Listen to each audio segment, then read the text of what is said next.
Motivation. Now, when I say that, you might have been thinking of something that just floats around in the air, and sometimes you happen to get a whiff of it, and then that makes you want to go do things. But that's not entirely true. See, I see motivation as a byproduct of going out and getting something done. Would you rather wait to start a project until you find some want to do it? Or would you rather start doing the project in hopes that you find a higher drive to help you finish it out? When you have this mindset shift, it makes tackling projects that seem way overwhelming a little bit easier. It's kind of like the whole thing of, how do you eat an elephant? Well, one bite at a time.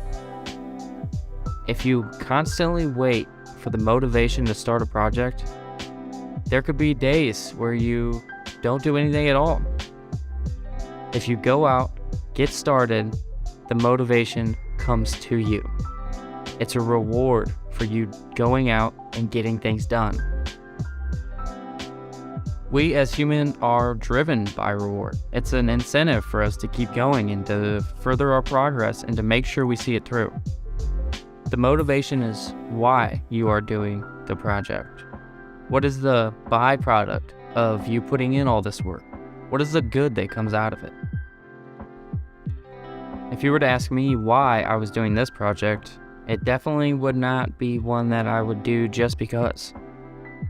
This is only something you really do if it's becoming an issue. The good that comes from this amount of work and all the time I'm putting into grinding out every joint and filling it back in is the relief I'm gonna have to know that we can have both of my daughter's things down there, have the kids playing down there, and they're not gonna be breathing in any bad, nasty, musty air. There's not gonna be water penetrating the basement at all. And that's basically what's keeping me going. I haven't ground any of that bottom row because all of them are pretty bad shape. You can just scrape the brick off, which is not gonna work. So what we're gonna do is we're gonna come up 3-4 cells or courses high. We're gonna drill a hole every 8 inches because these cinder blocks are hollow, and fill that all with Portland cement. So all this right here will be solid. There'll be no cracks like that.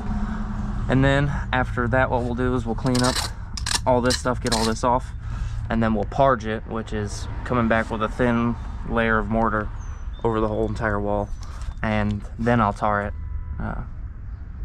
That's just to make sure. Definitely not gonna get any, what the heck is that noise?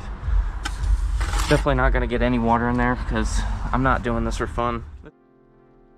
Now obviously working on this by myself got extremely boring and it was hard to keep pushing through at times. But again, you have to think about the why. We have a small house. The basement is pretty important to us.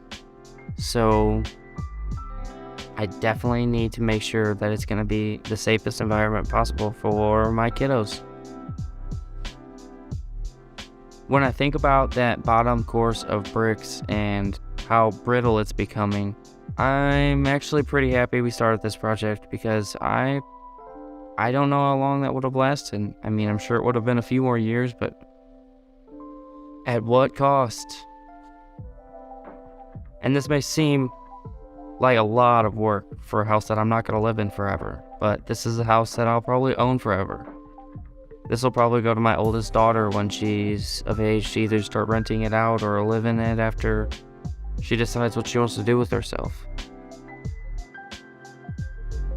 So, I guess the moral of the story is just to have a different outlook on motivation. And even if something seems like it's a lot of work that's going to go unnoticed, if it means something to you, it's worth it. So dive in. Thanks for stopping by. See you next time.